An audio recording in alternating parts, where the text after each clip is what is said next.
All right, I'm back to finish the stream and show you guys setting up the tomahawks.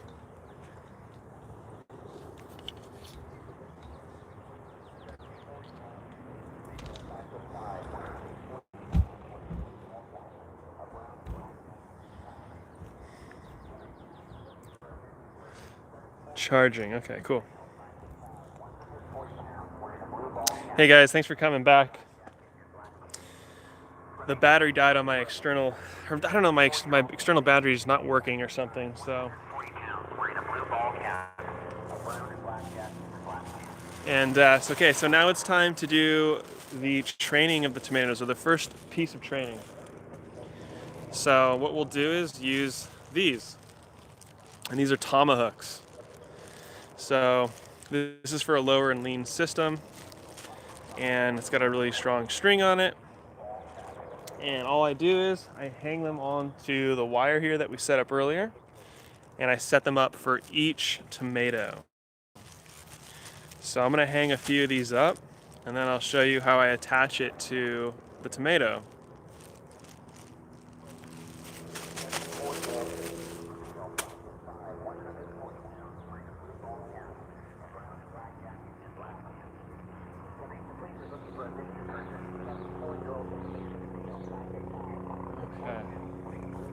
Okay, since I'm running out of time because of light, if you want to re-ask those questions that you guys had, I'll be happy to answer them.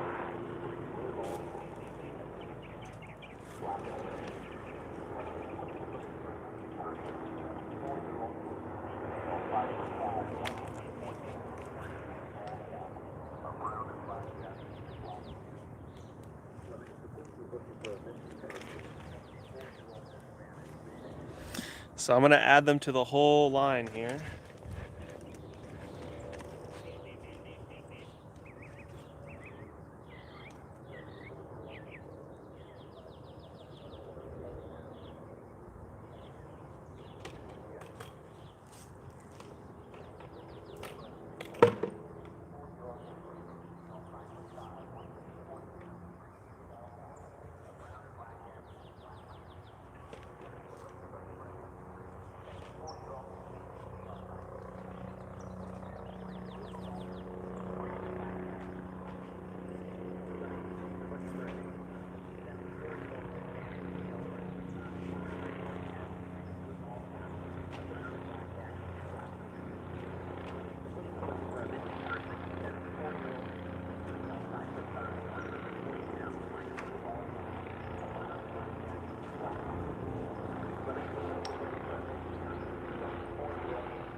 Yeah, the police are looking for somebody. Missing person. Well, thanks for the super chat. It's there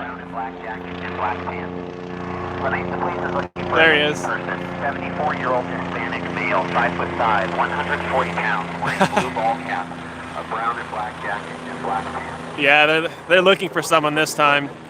Most of the time when it's a helicopter, that's somebody robbed somebody or some crazy thing. I live in a decent neighborhood. It's not the worst, but you know, there's always somebody losing their mind. Hey, what's up, Chris? Give me a free supercharger chair. Thanks, dude. Appreciate it, man. Okay, so let me show you how I'm just gonna train these really quickly, and then if you guys have any questions about anything, I'd be happy to answer. Okay, so I've got the strings up here, right? I've already lowered the string, and then I use these trellis clips. So last year, I used these clips all the way up, and I don't know, I am not a fan of it now. It just takes too long. Like putting it together took a long time, taking them off took a long time. So this year I'm just gonna wrap them up a string, but I'm gonna start them and connect the string to the tomato and the cucumbers with the trellis clip. And then the rest of the year I'll just be winding it up. So hopefully that helicopter's not so loud. But these trellis clips are cool. You can, you basically can clip it to the string and it stays in the place where you put it. So you do it down at the bottom and just clip it to the tomato, and then it's really easy. You can just wrap it around the tomato. And I missed a sucker, so I'm gonna take that off, and that's it. And I just need to do that for all the tomatoes now. And it's real easy. And you can see, I put a link in the description. You can see how I do this in depth on my videos for setting up this trellis system. So I'm gonna keep going here. Let's see.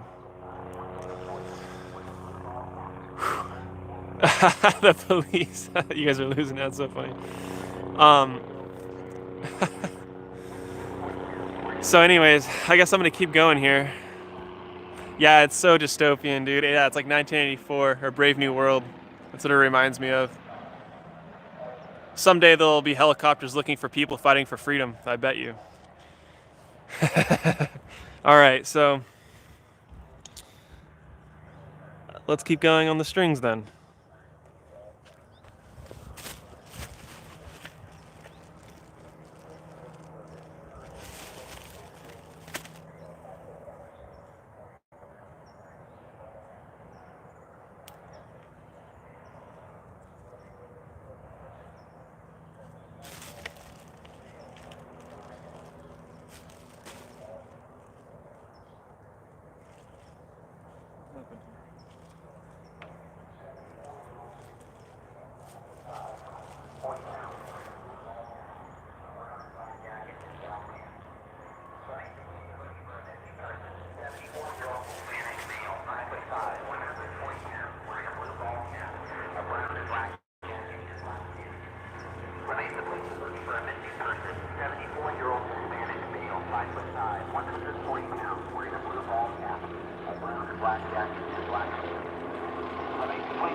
I just let down all the strings, so I can't move the. They're coming for my plants. Oh no.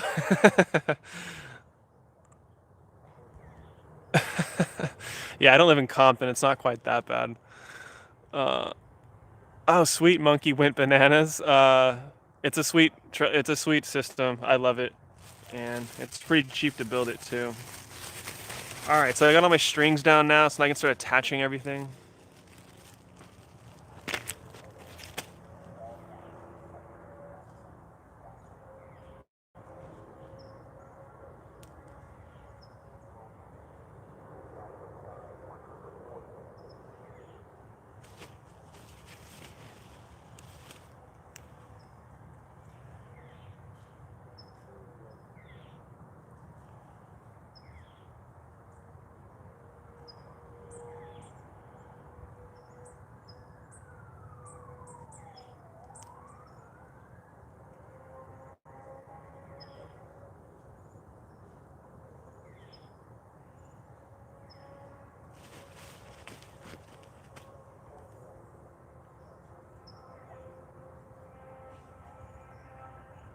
Oh, you know what? I actually shouldn't be doing this yet. I should put my drip lines in so that it's way easier. Uh,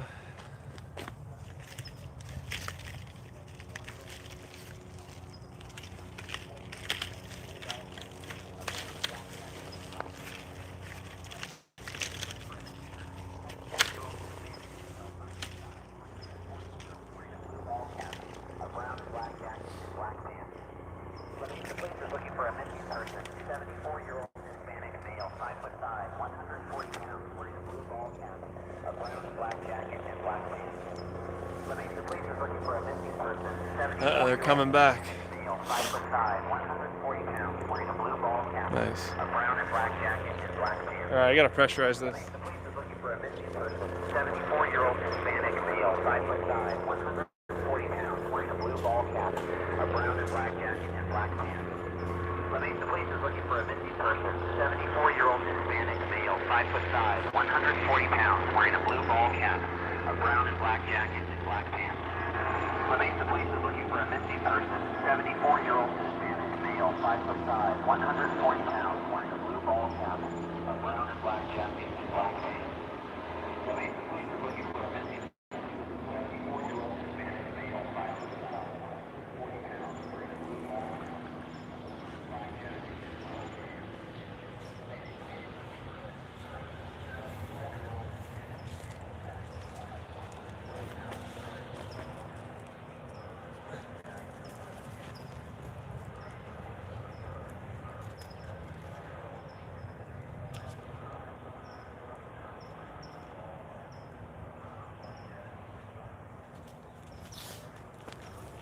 I can't move this camera too far because I got it plugged in with an extension cord.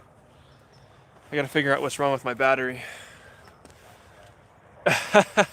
Yeah, they're saying missing person, 74-year-old Hispanic male, wearing a blue cap and a jacket or something.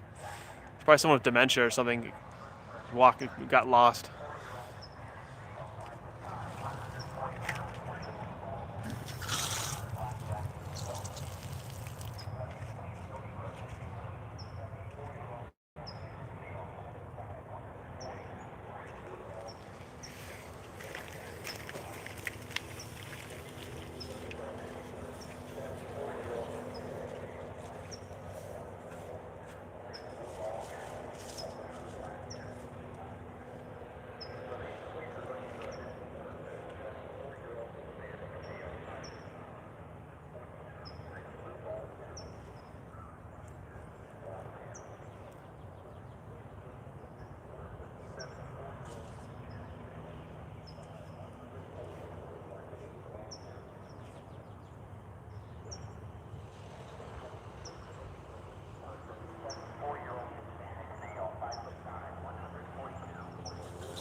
Yeah, I kind of screwed myself by starting a trellis. I shouldn't have done that.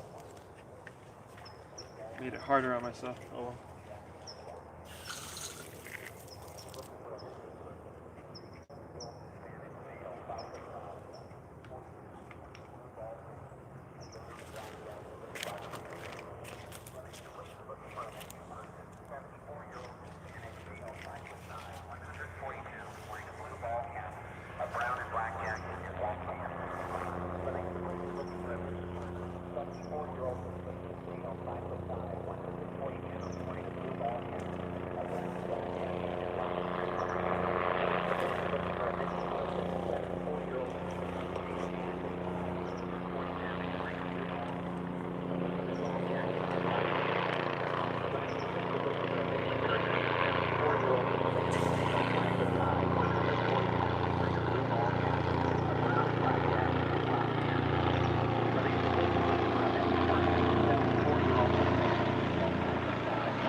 Okay.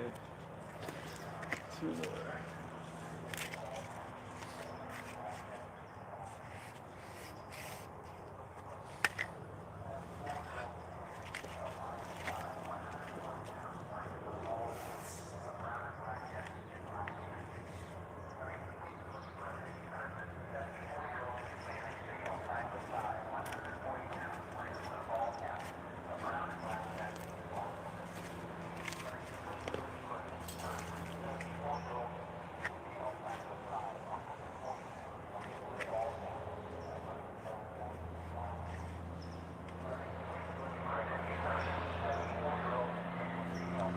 You know what? I'm gonna run this next.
Okay, so I'm just gonna plug this one in.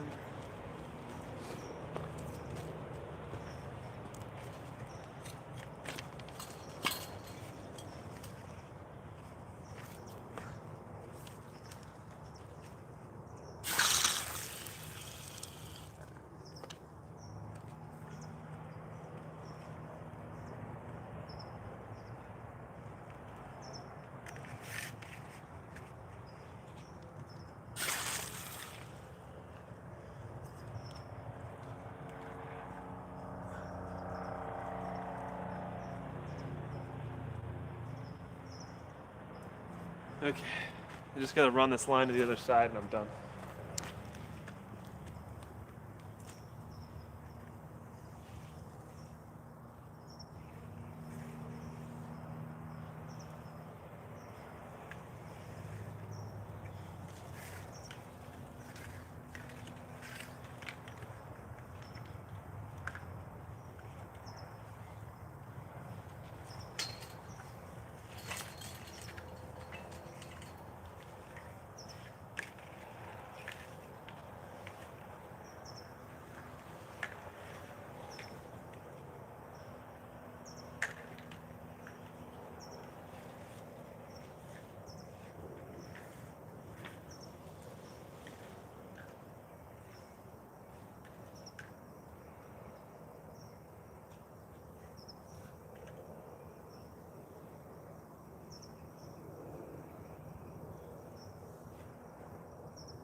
going.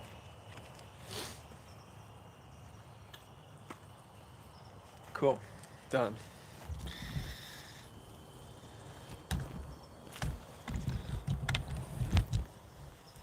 Well, it's getting pretty dark, guys.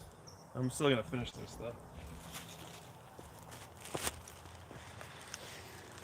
Okay, now I can water everything and then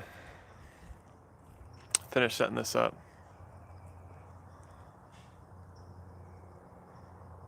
Good luck on all your gardens this spring, you guys.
There we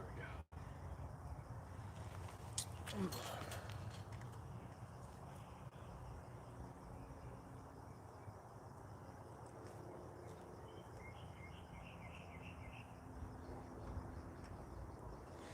Nice. Got it done. Alright, so just gotta attach the clips for one more side and I'm done. I got like 15 more minutes of light probably. It's going quick. Yeah, I want to start streaming on Twitch too. I don't know how to do a stream at both times, but drag strip's gonna help me out, I think. Cool, I just gotta finish doing these.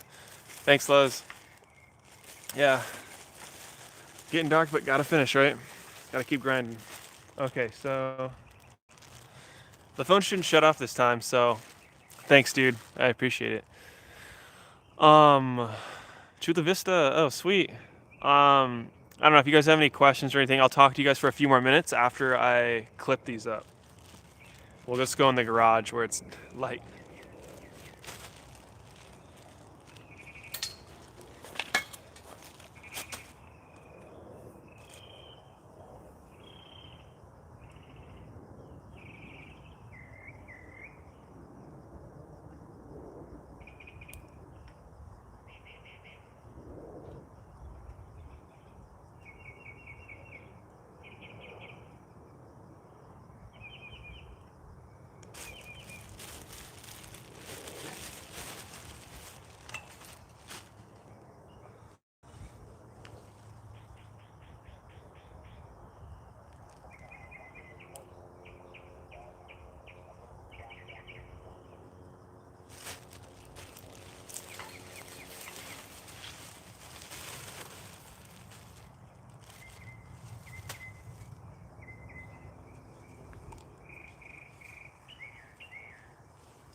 And done. All right, I'm gonna go to the garage with you guys, and then we can talk a little bit, and then I'm gonna go eat dinner. Okay.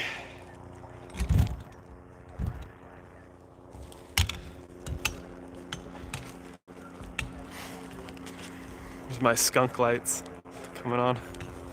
Holy crap.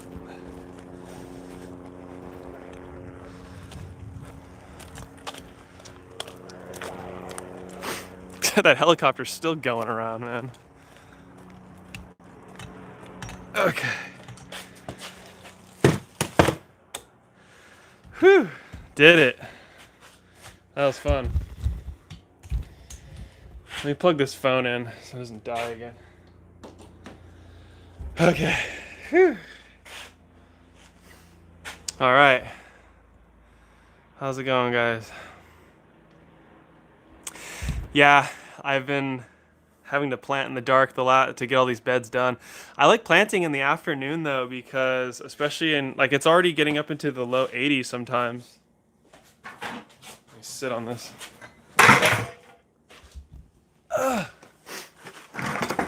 Whew. Seeing what you guys are saying here.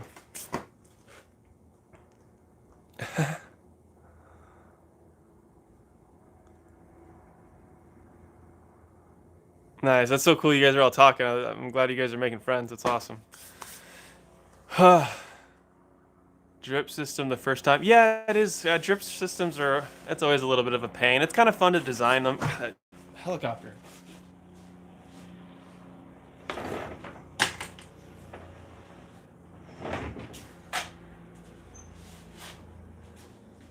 Driving me crazy.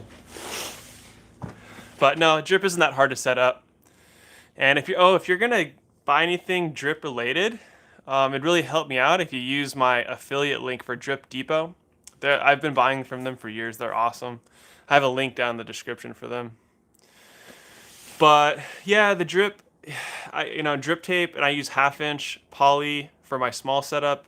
I probably should have done 3/4 inch just to have a little bit more flow.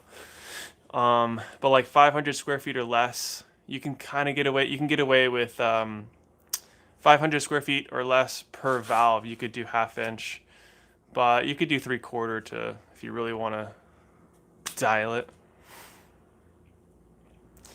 With your irrigation setup, how much is your monthly water bill? Well, in San Diego, our water is pretty expensive. In the summer, for a 2-month bill for this one property, this is one of 2 properties I farm on. It was like $220 to $250. I can't remember. That was the peak bill. And yeah, not horrible. I also use those guitars are my landlord's actually. They're not mine. But yeah, so I like overhead for helping to keep the top 1/4 inch to 1/2 inch moist. That's great for doing salad mixes or just when you're trying to keep the first seeds you put in the ground germinated. And then I use drip the rest of the time because in San Diego we go for like 6, 7, 8 months with 0 rain. So I'm trying to be as efficient as possible with the drip. If I lived somewhere like the south or somewhere that gets rain almost every month, then I'd probably just set up some wobblers. So just in case, just for helping for germination, and then if I needed more, if there's a dry spell. But hoping to move probably to the south. Tennessee or North Carolina are the two states that we're looking at the most right now. So it'll be interesting to grow in a different area that actually gets rain. But one thing about dry areas is you can control the water. It's pretty cool. I'm in San Diego. Um, yeah, and it's called Lemon Grove is the small city. Asheville's sweet. Yeah, we've been looking at Asheville right around there. That or East Tennessee is pretty cool. The land in Tennessee is better though. Like you can get cheaper. It's cheaper with more land for cheaper. And I wish Ted Nugent was my landlord. No, my landlords are pretty cool though. He rocks out in here sometimes. um, yeah, here's the battery that failed on me. I keep plugging it in, and it doesn't show that it's charging. So I don't know if there's something wrong with it or what, but it says it has battery. I don't know. I gotta figure it out. Maybe it's the cable. But yeah, thanks for hanging out with me, guys. Thanks for planting with me. It was fun to. It's weird streaming. It kind of feels like I'm hanging out with people a little bit. It's interesting. Gatlinburg, lived there for 6 years. Sounds cool. Oh, you watched the Curtis interview. Cool. Yeah, that was an interesting conversation. I haven't really talked too much politics. I'm just trying to keep it, mostly about farming and stuff. But to me, politics and farming are really connected. Yes, I am a voluntarist, which is a type of anarchist. That means I don't believe in rulers. Yeah, no, I don't know. Noam Chomsky, he's a communist, man. I don't think that he's an actual anarchist, to be honest. When I listen to what he says some cool things though too at the same time. Um, yeah, I'm glad you guys liked the interview. It was really fun getting to talk to him about that because I knew he felt that way about a lot of things. But you don't get a chance to talk to somebody about the details of it until they're right there with you. So it was pretty fun. So I'm definitely gonna do it again whenever I see him again someday. I hope I can go visit him up in Canada. That would be really cool. Someday, I'm hoping to be able to once I build this channel up more. I want to travel. Hopefully, I can go meet some of you guys and tour some of your farms because I don't know if you've seen some of my tour videos or interview videos with other farmers, but I want to do more and more of that. I love doing that. What's a great book to read that'll help a beginner understand moving from a hobby gardener with a handful of plants to something bigger? Well, I love Curtis Stone's book, The Urban Farmer. It's fantastic. I'll still reference it sometimes. Um, Another great book I like is called Gaia's Garden. It's not really market gardening related, but it teaches you a lot of plant ecology stuff, a lot of design ideas. So it's kind of permaculture mixed with homesteading, but a lot of it you can apply to market gardening too. And some ideas from that book I took and I applied to this farm because I've combined chickens and trees and vines and stuff in there. So those two books, J.M. Fortier's book is really good for market gardening.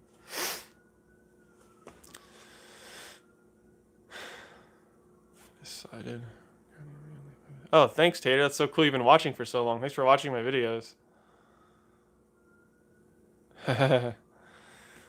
Yeah, so yeah, voluntarism is really interesting. Larkin Rose is a great guy and author. He wrote this one book called the greatest the greatest superstition. Basically talking about how belief in authority or human authority, authority doesn't really exist. No one has authority over you unless they take it by force, or they fraud you, or they coerce you into believing they have authority over you. But all humans have the same rights. We are all equal, period. There is no difference between us. Unfortunately, there's people that wear costumes like police, and they believe that they have more rights than us, that government can give them more rights, but no one can have a right that another human being can't. That's kind of the idea behind it. Monsobu Fukuoka, absolutely. His book, The One Straw Revolution, totally changed my perspective on nature and farming. That's before I had even heard about permaculture, and I read his book, and I was like, "Whoa, how mimicking nature," and that really got me into permaculture many 5 4 or 5 5 years ago. Bookchin, but farmers should unite to bring down the state. I feel you, man. Farming has always been, farmers have always been the people who never back down and the people who are involved in the revolutions throughout history, honestly. And, like the Vietnamese, even during the Vietnam War, they were, I think this is true. I don't know for sure, but I heard they farmed at night. And then they fought during the day. I don't know if that's really true or not, but so, and that's why they used the Agent Orange, apparently too, because they were trying to destroy their farmland so they couldn't eat and things like that. Yeah, I always use 4 drip lines per bed because I find that the spread of the water over the top's really nice. It's pretty clayey soil, so because of that, the water spreads out really nice. And I've been able to even germinate salad mixes with just the drip tape on top. Now I use the overhead too because that I find that saves a bit of water when you have to run the drip tape for like 45 minutes. It's dumping a lot more water than just 5 minutes of overhead. This is a gardening channel, a market gardening channel. I also do tours of other people's farms, interview farmers, but yeah, it's mostly about growing food on a small scale, regeneratively.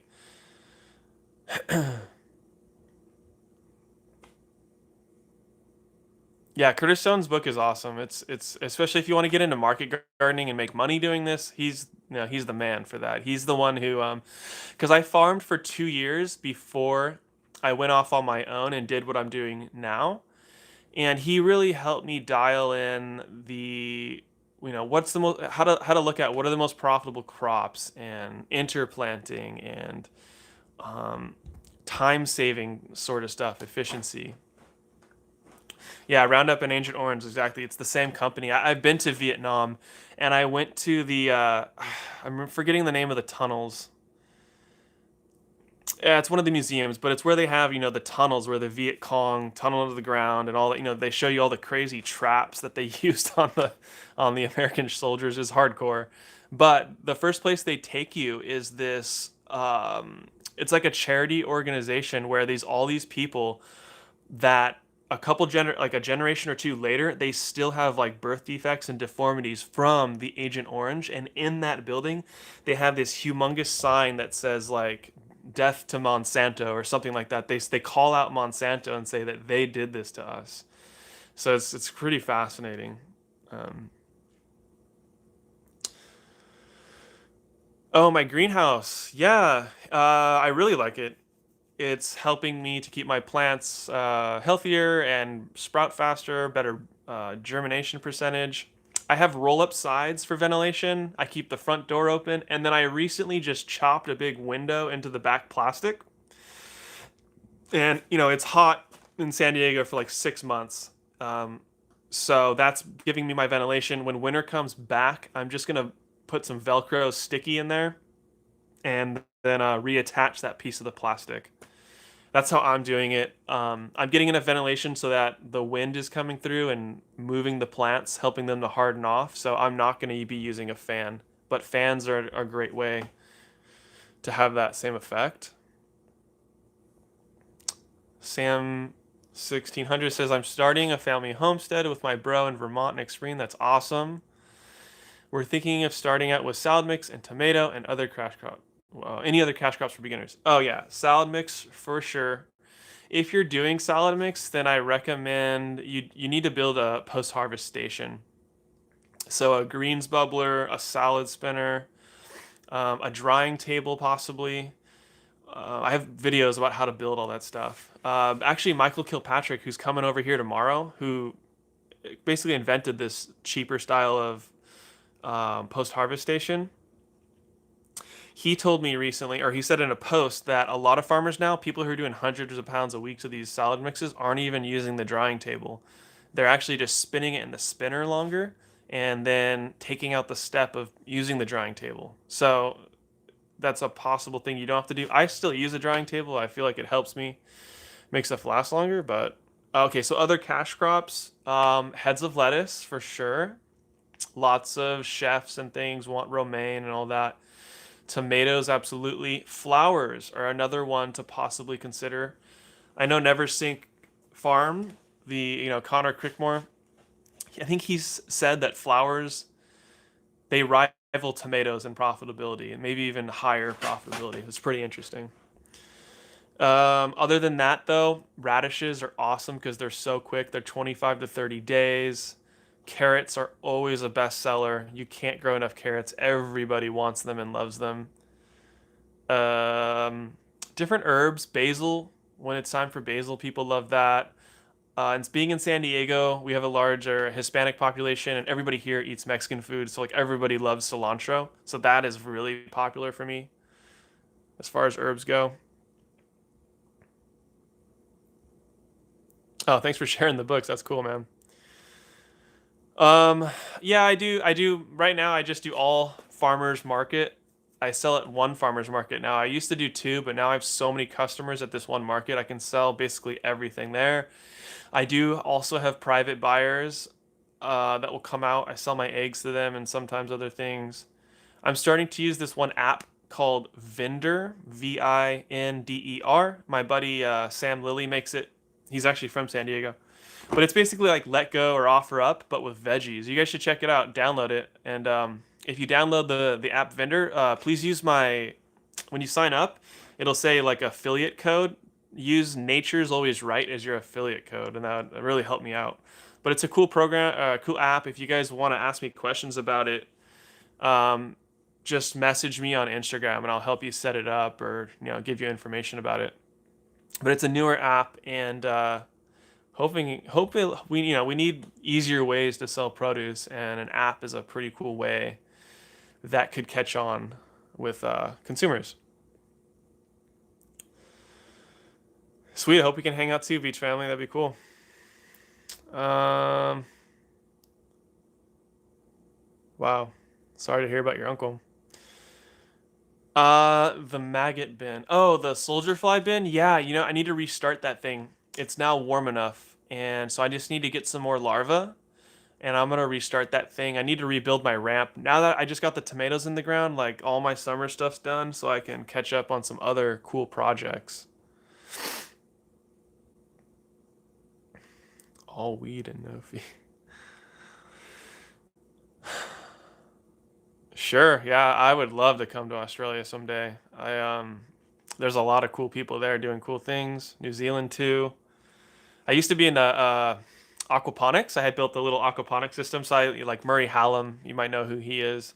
I used to watch his videos all the time, and yeah, someday I definitely want to go international and make some videos. That'd be super cool. Philosophy, history. Oh, that is cool, Shannon. She said I heated my greenhouse this winter with compost only. That is cool. I'd love to see how you did that. So you just build a hot compost pile inside of there? That's pretty cool.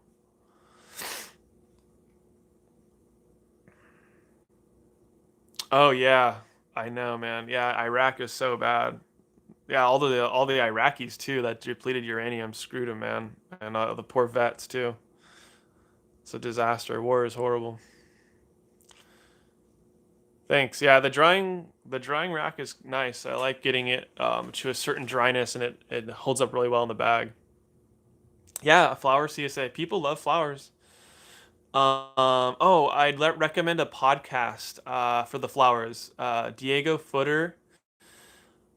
I think they came out about a month ago, and he did like 10 episodes or something with these flower farmers, and they go over tons of good tips and the best flowers to grow. Because you can grow flowers for like weddings and stuff, and that you can make a killing. So because people want to just drop money on their wedding, and if you have amazing flowers, then that's a big cash crop for sure. And also at the market, my buddy who I also sell with at the market now, he's growing a bunch of sunflowers, so we're gonna try selling his sunflowers at the market. And I think that sunflowers would be a great attractor. Whenever you have something weird or interesting on your table, it draws people. Like last year, I grew this what do they call it in England? It's like when you grow a squash really big and you let it dry out, sort of. They have a name for it, but I grew a giant squash and I just put that on my table every week, and then I could get so many people to, oh, look at that, and then I could, sell my produce to them. It was just kind of a icebreaker. Luz said, I got 8 chicks. Awesome. Ready for a coop. Sandy ground. What do you rank prepping the? Okay, for the coop ground, I love the deep mulch system. That's what I think. So use straw or hay or whatever cheap mulch that you can. I don't like if you're not gonna clean out the coop, you could do finely ground wood chips on the ground. Um, I use straw. I mean, that's like the cheapest mulch kind of thing I have available to me. Also something free. I always tear up my cardboard boxes and I throw that into the coop. They break down really well in compost. Big fan of that. All my Amazon boxes and stuff like that. Yeah, carrots are difficult. Um, Germination's the key. Something that's helped me with germination is covering. You seed, water, like seed into some good compost or a finely tilthed bed if you have a tilther. And then seed it, water it really heavy, and then cover it with something: burlap, insect netting, shade cloth, frost blanket, agribon, something like that, and that'll really help your germination rate. Free mulch and compost.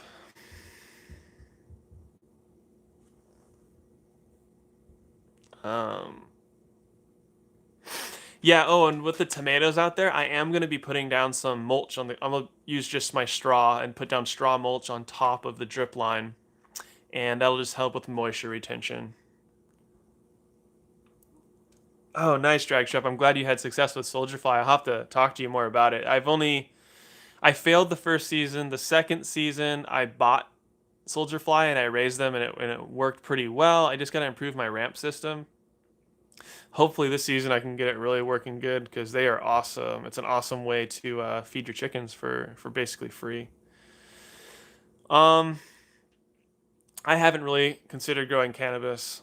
New Zealand would be awesome to live there. Carrot rust fly. I've never heard of that.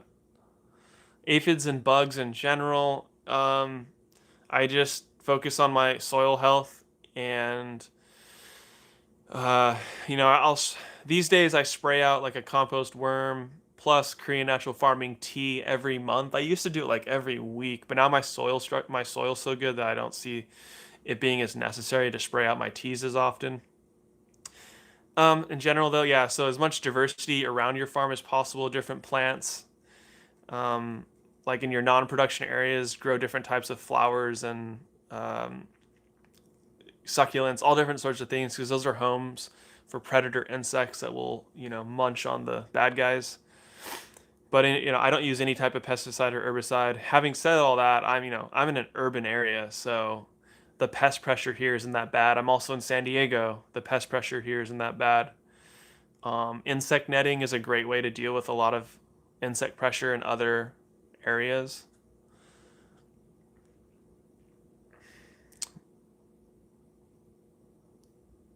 Oh no. Yeah, I love Lady of the Lake says my astrolop is sleeping in the tree since the opossum incident. Yeah, I hate possums. I love astrolorps though. They are a cool bird.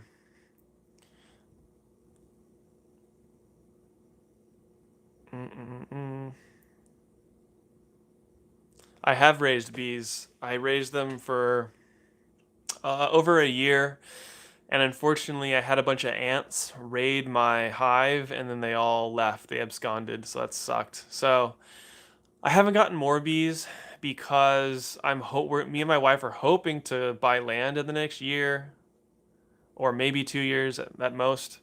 So I don't want to start a hive and then leave, and then I'm just so busy, and I've got too many other things going on to deal with bees too. But I love raising bees. It was a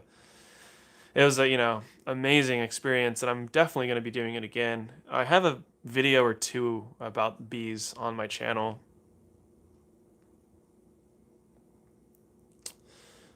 Cool, yeah, I'm glad I did the YouTube live. Yeah, I try to do one a month. If you guys want to join my Patreon, it's just $1, and I do a live stream once a month at 10 a.m. The first Saturday of the month at 10 a.m.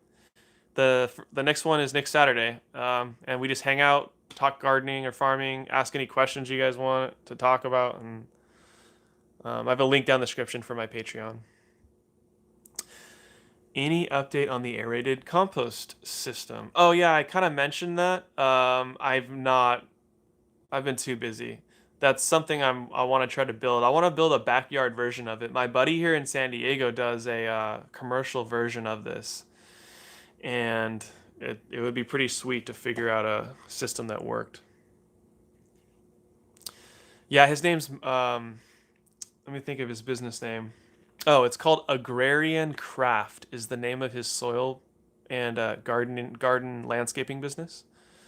His name's Marcos Mujica.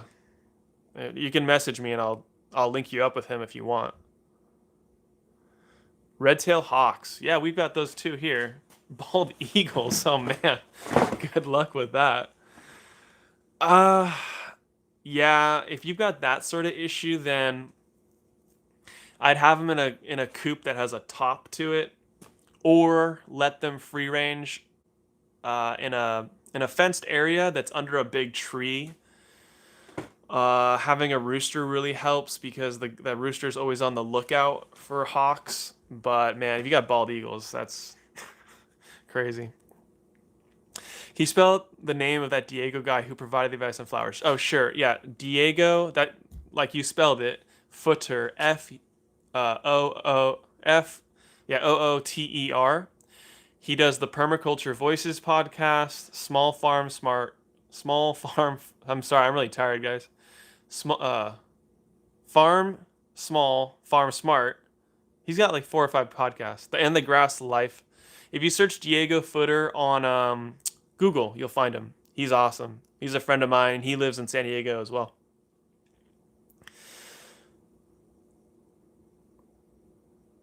Oh. The Flow Hive. Yeah, I don't know. I'm not a fan of the Flow Hive actually because I just think it disregards the how the bees live too much. Like when I did my hives, I did foundationless so that they built out all of the comb. And the reason why, there's many reasons, but I'll give you 2 reasons why I don't like foundation and I don't like Flow Hive. So Flow Hive, they use plastic for the cells. If you use the wax foundation, this is a real trip. It's kind of crazy that they're able to certify any honey as USDA organic because so when they make the foundation, if you don't know what foundation is, it's pre-made cells that you put in the frames of the hive, and the honey bees put their larvae and their pollen and their honey into these little cells. And the wax that they use to make this foundation is taken from leftover wax from other beekeepers. Well, a lot of these other beekeepers are using miticides and different poisons that ends up in this wax that is extremely absorbable of poison. And then they're reusing that foundation and there's that stuff in it. So that bothers me. The other issue is that bees naturally um, use different cell sizes when they're making their uh, comb. And they make them different sizes for different purposes. So this is a real trip. And I think this is one of the problems actually with modern beekeeping and why we're having so many pest issues with them. So I can't remember the correct numbers, but I think in a normal hive that's like a foundationless hive, I think it's like 20% of the cells are for drones, and drones are the male bees that um, add their genetics basically to to the queen. I can't remember, but anyways, basically it's going to lower the genetic diversity of that hive because when you use foundation, they're all the same cell size. So they're making like 10% drones or something like that. So the genetic diversity goes down, which means they can't adapt as fast and things like that. Also, um, like the mites that get on the back of the bee's neck, they like there's some people that do this called 4.9 foundation, and it's a smaller foundation so that the mites can't get in there. Anyways, I want the bees to kind of control their thing more. So that's a little bit about it. Yeah, putting the bees on stands. That's what I did. Yeah, that's what I should have done, but I didn't. I didn't learn. Yeah, North Carolina looks great. Yeah, lower taxes, better law. I'm in California, so it's the worst of worst when we're talking about taxes and laws and all that garbage. Tennessee's great. They don't have an income tax. Chicken video. I've got multiple chicken videos on my channel. I have a chicken playlist that you can check out, all about my coop and raising them and stuff. Um, that's a good suggestion for those eagles. Yeah, build a sort of like a fenced run, put bird netting over the top. I like it. Um, the thumbnail. I don't play well, I did learn to play guitar and I play guitar, but those are actually my landlord's guitars. Um, the Johnson Sear reactor. I have never messed with that, but I've looked into them a little bit. I just have never gone any further with it. I'd love to do tons of more experimentation, but the farm and YouTube stuff takes up a lot of my time. So I just experiment with what I can. Um, oh, a chicken coop update. Yeah, I haven't done one in a while. Yeah, everything's doing really well. I'm gonna restart my soldier flies soon here. And then maybe I can do another chicken video. That's cool. You raise Canadian geese. That's super cool. Um, yeah, exactly. Drones can only mate with the queen. Most of the hive is all female, actually. All the workers are female. The drones are just there for mating, basically, and making more eggs. Bees are really cool to try. I'd recommend taking a class with a local beekeeper just to get your hands wet or your feet wet. I'm tired. It is just an amazing experience just to be around thousands of bees. It's a life changer, honestly. Cali is the worst. I feel you, dude. It's California's gonna collapse, man.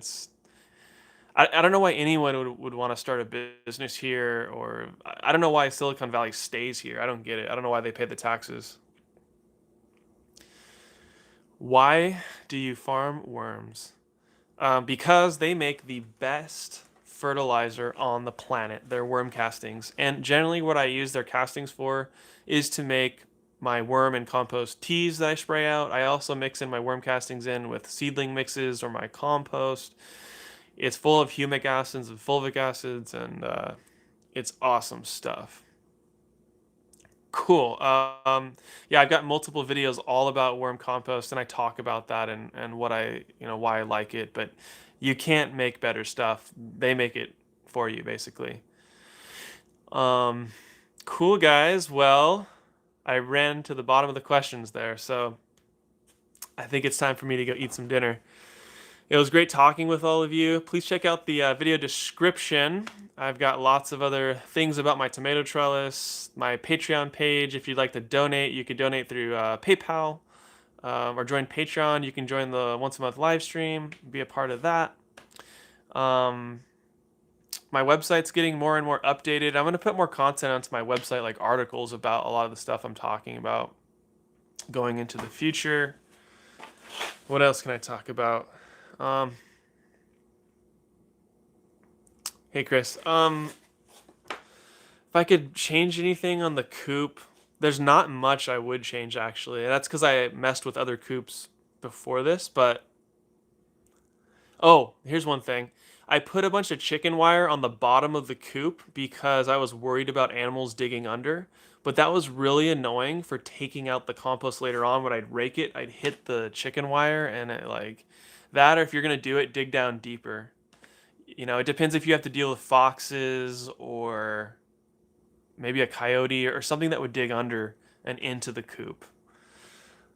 But thanks everybody for watching. Great talking with you guys. And oh, thanks, Sam. That's really nice of you. And keep up the good work out there, you guys. Keep growing food for your families. If you're starting farming, best of luck for you to you. And yeah, I'm gonna keep putting out content for everybody, doing the best I can. And hopefully, I can visit some of you someday and visit your farm, and we can chat about that for the channel. All right, everybody, have a wonderful evening, and I'll see you guys in the next video. Bye.